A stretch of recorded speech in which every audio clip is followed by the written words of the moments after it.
There is a figure that crosses cultures, centuries, and symbolism, a being that inhabits the border between what is known and what does not yet have a name.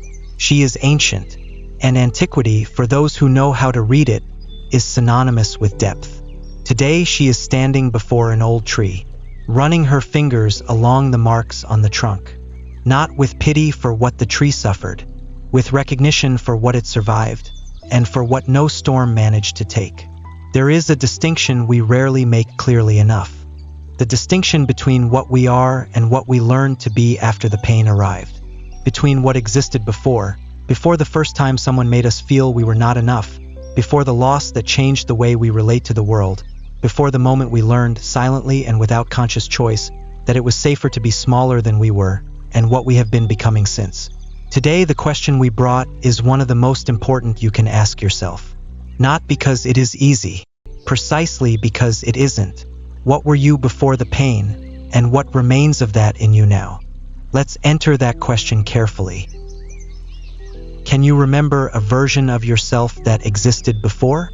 Not necessarily in childhood, although that is sometimes where memory goes, but before a specific thing, before a particular loss, before a relationship that taught you to doubt yourself, before an experience that left such a deep mark that you, at some point, stopped distinguishing between the mark and the skin. There is a person you were before that. She had a way of being in the world that was lighter in certain things. Not because life was easier, sometimes it wasn't, but because certain defenses had not yet been built. Certain walls had not yet been erected.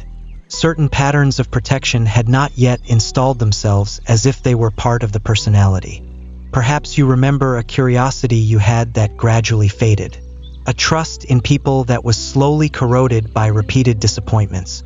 An openness to life, to the new, to the unpredictable, to possibility, that kept closing in direct proportion to the number of times that openness cost something. And what happens very frequently, and this is important to name honestly, is that we stop distinguishing between who we are and who we became in order to survive. The protection strategies became identity.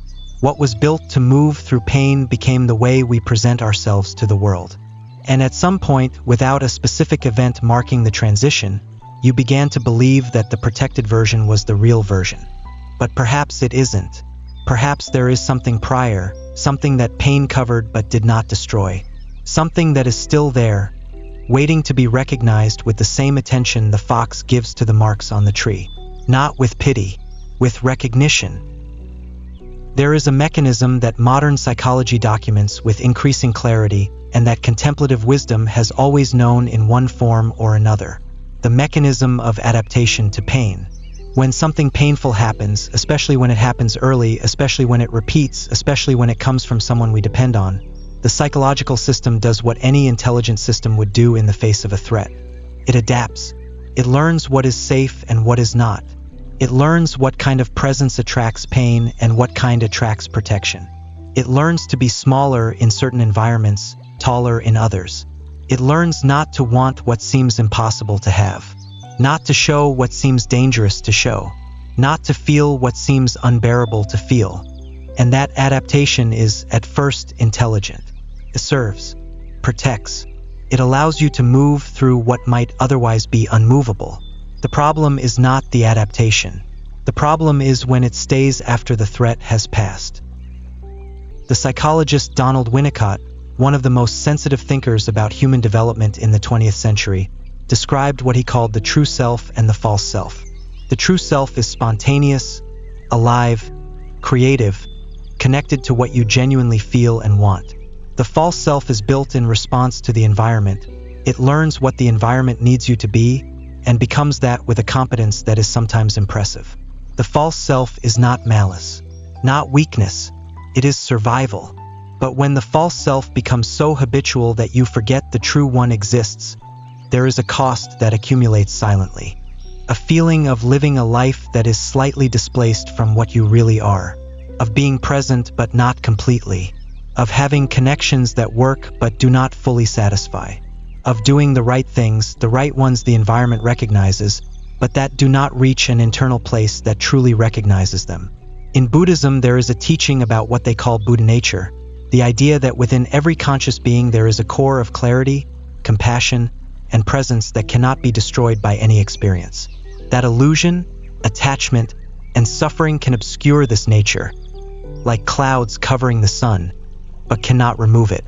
The sun does not stop existing when the clouds arrive. It becomes covered.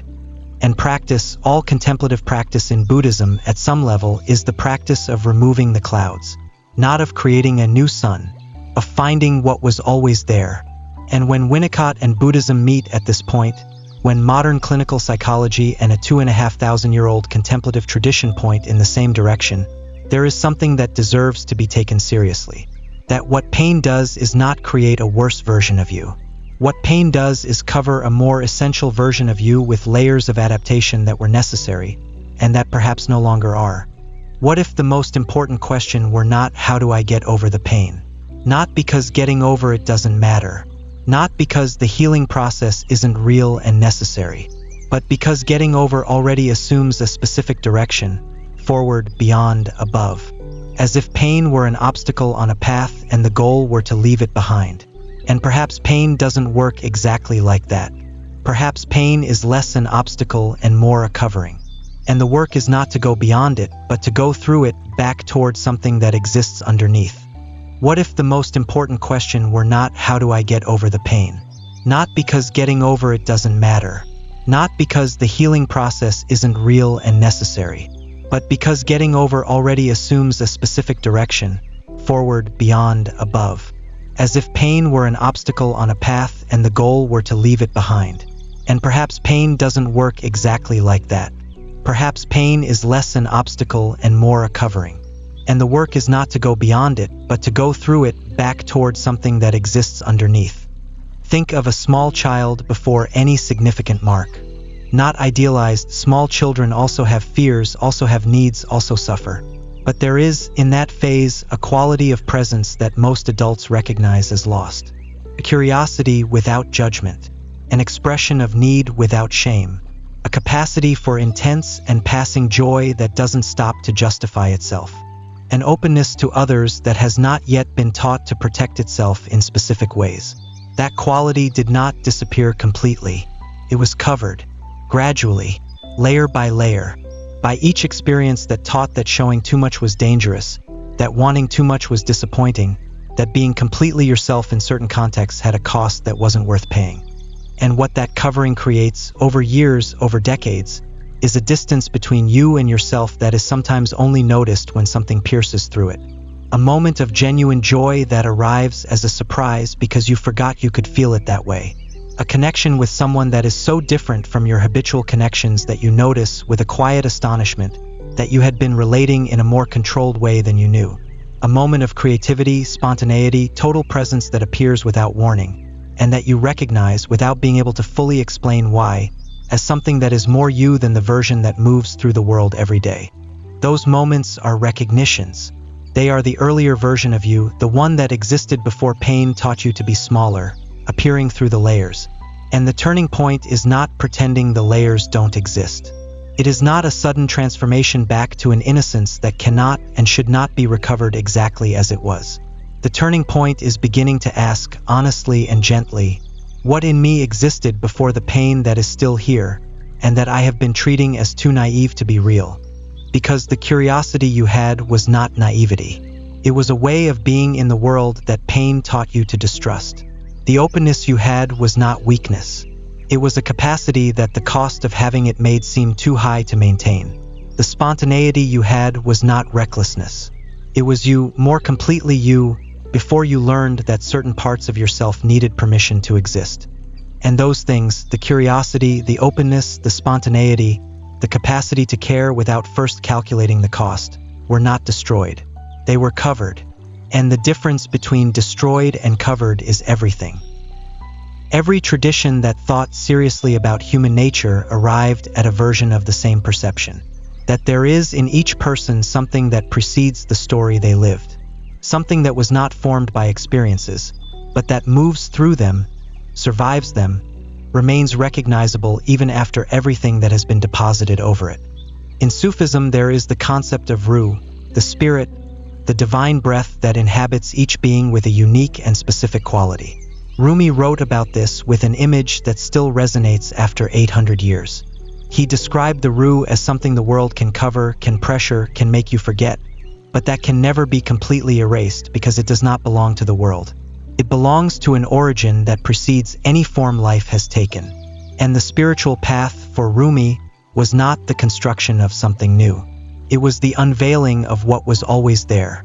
In Jungian psychology, there is the concept of the self, not the ego, not the social persona, not the behavioral patterns that develop in response to the environment, but a deeper core that Jung described as the central archetype of the psyche, the point from which psychological life organizes, from which individuation happens, what remains recognizably you through all the transformations life produces. Jung observed that this self is not reached by building, but by removing identifications with roles, with expectations, with versions of yourself that were necessary but are not essential. What appears when you remove what is not essential is not emptiness. It is what you always were before you needed to be something else. And there is an image the Native American tradition uses with a simplicity that cuts through any philosophical complexity. The idea that each person comes into the world with a specific gift, a quality, an energy, a way of seeing and of being that only they have. And that life, with its pains, its adaptations, its coverings, can make that person forget what their gift is. The work of a life in that tradition is not conquest. It is remembering. There is something that reason can follow up to this point, and that then needs to give space to a more direct perception. You have probably already had a moment, perhaps more than one, in which you were completely present, completely yourself, without the habitual mediation of defenses and strategies and versions you present in different contexts.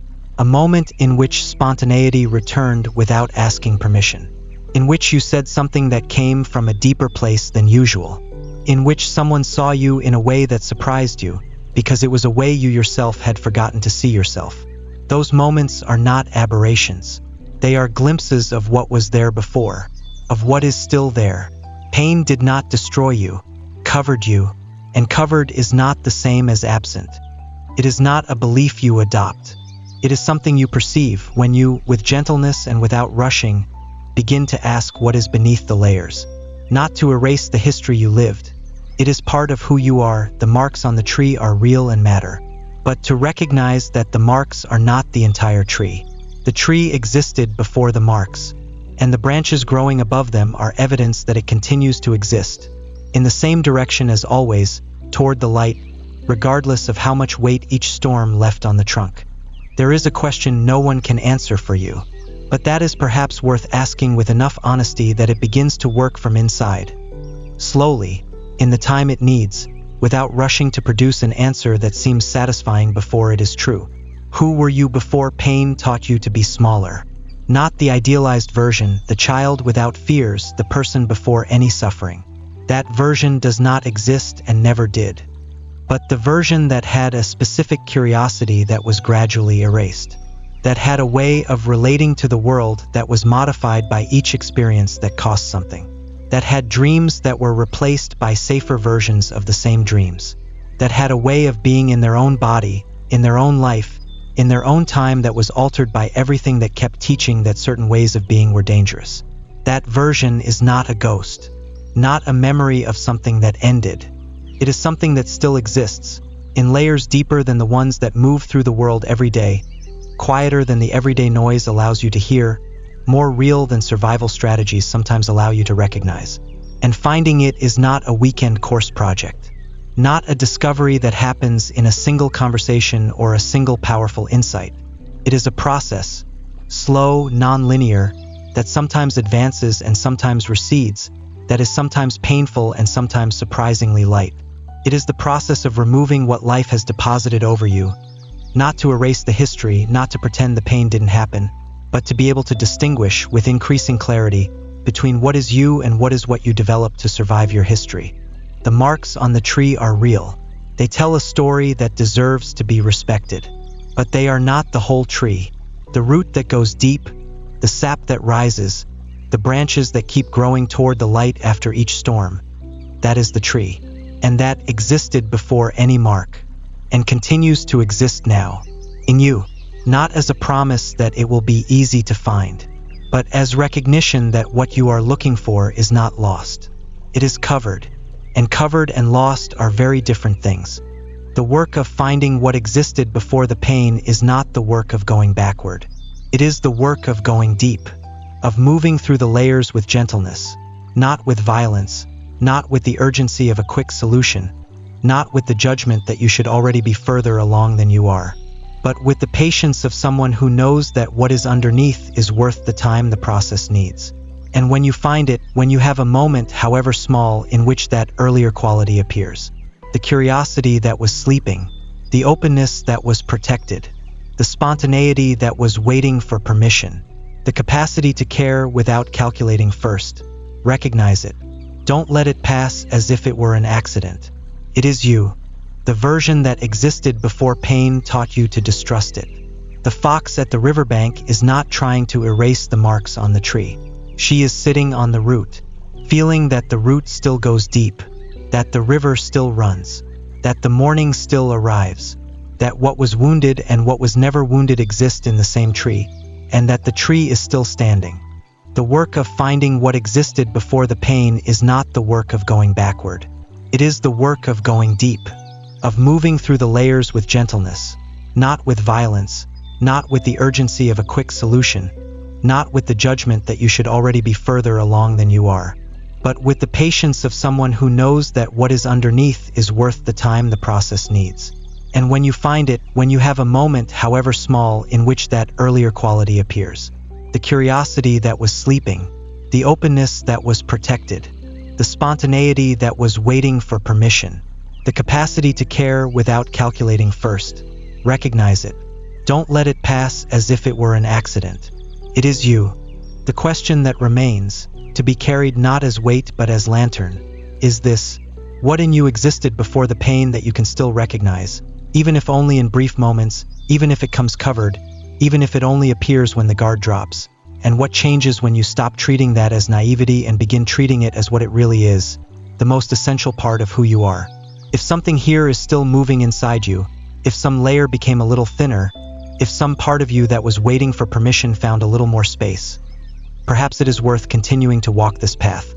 And if you would like, write in the comments one word to describe who you were before the pain. It doesn't need to be a story, can be a single word. Sometimes naming what was there before is already a gesture of recognition and of return. I am certain that what you write will touch someone who is in the middle of the process of remembering who they always were. You did not lose who you were. You learned to cover it. And what was covered can be uncovered. Not all at once, not without cost, but it can.